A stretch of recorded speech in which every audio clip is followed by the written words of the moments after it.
ಓಂ ಶಾಂತಿ. ಓಂ ಶಾಂತಿ ಇವರೇ, ನಿಮಗೆ ಹಾಗೂ ನಿಮ್ಮನ್ನು ಯಾರು ಇಷ್ಟಪಡ್ತಾರೆ ಒಳ್ಳೆಯವರು ಅವ್ರಿಗೆ ಯಾವಾಗಲೂ ಒಳ್ಳೆಯದಾಗಲಿ ಇವರೇ. ಇವರೇ, ಬೆಕ್ಕುಗಳು ನಾವೆಲ್ಲಾದರೂ ಒಳ್ಳೆಯ ಕೆಲಸಕ್ಕೆ ಹೋಗುವಾಗ, ಏನಾದರೂ ಮನೆಯಿಂದ ಹೊರಗಡೆ ಹೋಗುವಾಗ, ಎಲ್ಲಾದರೂ ಡ್ಯೂಟಿಗೆ ಅಂದರೆ ಯಾವುದಾದ್ರೂ ಕೆಲಸಕ್ಕೆ, ನಿಮ್ಮದು ಯಾವುದೇ ಕೆಲಸ ಇರಲಿ, ಮನೆಯಿಂದ ಹೊರಗಡೆ ಹೋಗುವಾಗ ಬೆಕ್ಕುಗಳು ಅಡ್ಡ ಬಂದರೆ, ಅದರಲ್ಲೂ ಕಪ್ಪಗೆ ಇರುವ ಬೆಕ್ಕುಗಳು, ಪೂರ್ತಿ ಕಪ್ಪಿರುತ್ತಲ್ಲ ಶರೀರದ ಮೇಲೆ, ಅಂಥ ಬ್ಲ್ಯಾಕ್ ಕಲ್ಲರ್ ಕಪ್ಪು ಬಣ್ಣದ ಬೆಕ್ಕುಗಳು ಅಡ್ಡಲಾಗಿ ಹೋದರೆ ನಿಮ್ಮ ಮುಂದುಗಡೆ, ಕೆಲವರು ವಾಪಸ್ ಬಂದುಬಿಡ್ತಾರೆ ಮನೆಗೆ. ಏನು ಮಾಡ್ತಾರೆ? ಮನೆಗೆ ವಾಪಸ್ ಬಂದುಬಿಡ್ತಾರೆ, ಮತ್ತು ಹೋಗಲ್ಲ ಮುಂದಕ್ಕೆ ಕೆಲವರು.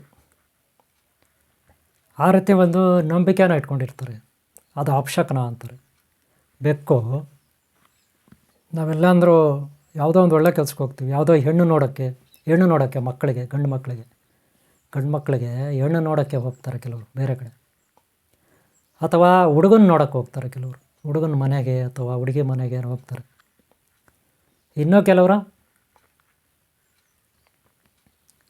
ಇನ್ಯಾವುದೋ ಒಂದು ಇಂಟ್ರೋಗೋ ಅಥವಾ ಇನ್ನೇನಕ್ಕೋ ಹೋಗ್ತಾರೆ.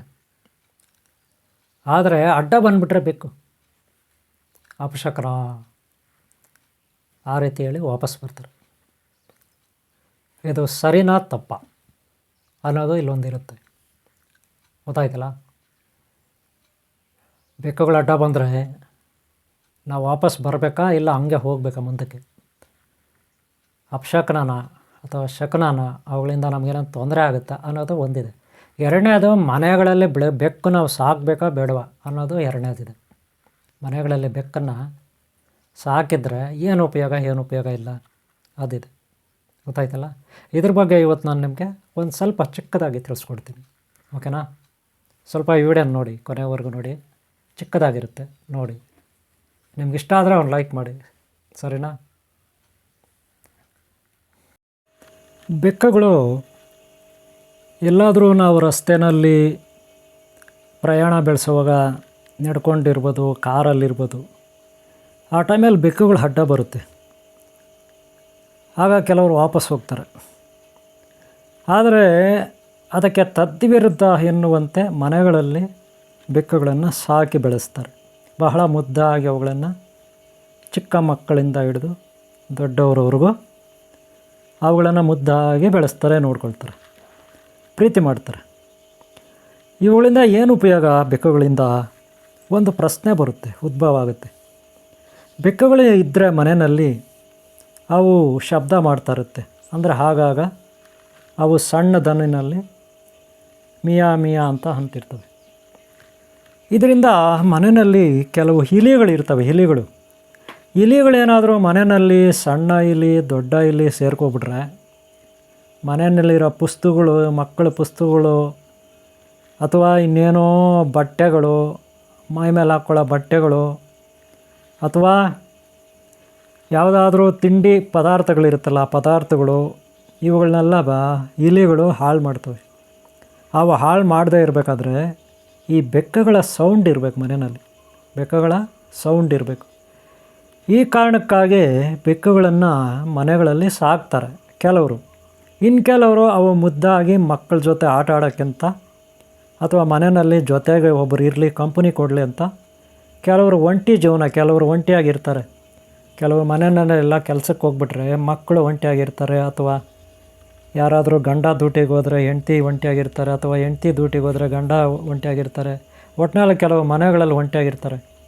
ಅವರು ಒಂಟಿಯಾಗಿ ಅವರು ಒಂಟಿತನ ಬೇಜಾರು ಆಗಬಾರ್ದು ಅಂತ ಬೆಕ್ಕುಗಳನ್ನು, ನಾಯಿಗಳನ್ನು, ಕೆಲವು ದೇಶಗಳಲ್ಲಿ ಹುಲಿ ಮರಿಗಳನ್ನು ಸಾಕ್ತಾರೆ. ಹುಲಿ ಮರಿಗಳನ್ನು ಎಲ್ಲಿ? ಅರಬ್ ಕಂಟ್ರಿಗಳಲ್ಲಿ, ಶ್ರೀಮಂತ ರಾಷ್ಟ್ರಗಳು, ಇಸ್ಲಾಂ ಕಂಟ್ರಿಗಳು, ಅರಬ್ ಕಂಟ್ರಿಗಳು, ಅಲ್ಲೆಲ್ಲ ಸಾಕ್ತಾರೆ. ಸದ್ಯಕ್ಕೆ ಇಲ್ಲಿ ಬೆಕ್ಕುಗಳು ಮನೆಯಲ್ಲಿದ್ದರೆ ಇಲಿಗಳ ಕಾಟ ಇರೋದಿಲ್ಲ. ಇದು ಅದೇ ಅವೇನಾದರೂ ರಸ್ತೆನಲ್ಲಿ ಅಡ್ಡ ಬಂದರೆ, ಏನೋ ಅಪಶಕನ ಆಗಾಯ್ತು ಅಂತ ವಾಪಸ್ ಬರ್ತಾರೆ, ಏನೋ ಕೆಟ್ಟದ್ದಾಗ್ಬಿಡುತ್ತೆ ಅಂತ. ಇದು ಕತೆ. ಈಗ ಗೊತ್ತಾಯ್ತಲ್ಲ?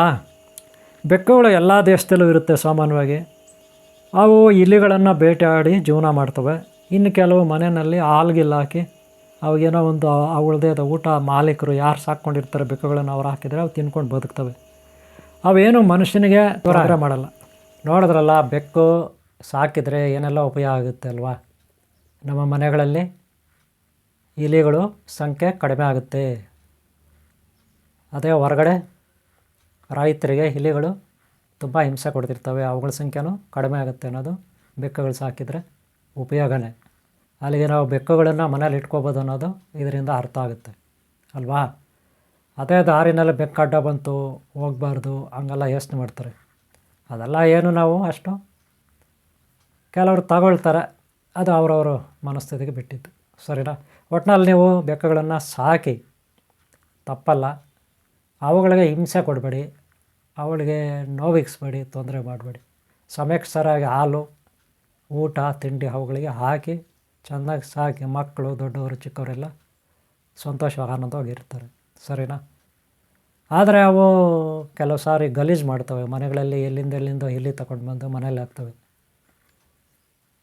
ಸತ್ತಿರೋ ಇಲಿಗಳನ್ನು ತಗೊಂಡು ಬಂದು ಮನೇಲಿ ಹಾಕ್ತವೆ, ಇಲ್ಲ ಎತ್ತಾಕೊಂಡು ಬಂದು ಬೇಟೆ ಆಡಿ ಇಲಿಗಳನ್ನು ತಂದು ಮನೇಲಿ ಹಾಕ್ತವೆ. ಅದರಿಂದ ಸ್ವಲ್ಪ ಬೇಜಾರಾಗುತ್ತೆ. ಹಂಗಿದ್ರೆ ನಿಮಗೆ ಬೇಜಾರಾಗುತ್ತೆ ಅನ್ನಂಗಿದ್ರೆ ಅವು ಸಾಕಬೇಕಾದ ಅಗತ್ಯ ಇಲ್ಲ, ಬೇರೆ ಇನ್ನೇನಾದರೂ ಸಾಕ್ಕೊಳ್ಳಿ, ಬೇಡ ಅನ್ನಲ್ಲ. ಸರಿನಾ. ಓಕೆ, ಏನಾಗಲಿ, ಈ ವಿಡಿಯೋನಲ್ಲಿ ಒಂದು ಸ್ವಲ್ಪ ಮಾಹಿತಿ ನಾನು ನಿಮಗೆ ಕೊಟ್ಟಿದ್ದೀನಿ. ನಂಬಿಕೆ, ಮೂಢನಂಬಿಕೆ, ಮೌಢ್ಯನಂಬಿಕೆ ಪಾರ್ಟ್ ಇದು ಈಗ 3ನೇ ಪಾರ್ಟ್ ಅಂದ್ಕೊಳ್ತೀನಿ. ಫಸ್ಟು ಕಾಗೆದು, ಆಮೇಲೆ ಗೂಬೆದಾಯಿತು, ಈಗ ಬೆಕ್ಕದಾಗ್ತಾಯಿದೆ. ಇಲ್ಲಿ ಮುಗಿಸ್ತಾ ಇದ್ದೀನಿ. ನೆಕ್ಸ್ಟ್ ಪಾರ್ಟ್ ನೋಡಿ, ನಂಬಿಕೆ ಮೂಢನಂಬಿಕೆನ. ಈ ವಿಡಿಯೋ ನಿಮ್ಗೆ ಇಷ್ಟ ಆಗಿದೆ ಅಂದ್ಕೊತೀನಿ. ಹಾಗಿದ್ರೆ ಒಂದು ಲೈಕ್ ಮಾಡಿ, ಹಾಗೆ ಸಬ್ಸ್ಕ್ರೈಬ್ ಬೆಲ್ ಅಂದರೆ ಹಾಕ್ಕೊಳ್ಳಿ. ಹಾಗೆ ಮುಂದಿನ ಭಾಗಗಳನ್ನು ನೋಡಿ ಅಂತ ನಾನು ನಿಮ್ಮಲ್ಲಿ ತಿಳಿಸ್ತಾ ಇದ್ದೀನಿ. ಸರಿನಾ. ನಿಮಗೆ ಒಳ್ಳೆಯದಾಗಲಿ. ನಿಮ್ಮನ್ನು ಯಾರು ಇಷ್ಟಪಡ್ದು ಒಳ್ಳೆಯವರು ಅವ್ರಿಗೂ ಸಹ ಎಲ್ಲರಿಗೂ ಒಳ್ಳೆಯದಾಗಲಿ. ಓಂ ಶಾಂತಿ, ಓಂ ಶಾಂತಿ, ಓಂ ಶಾಂತಿ.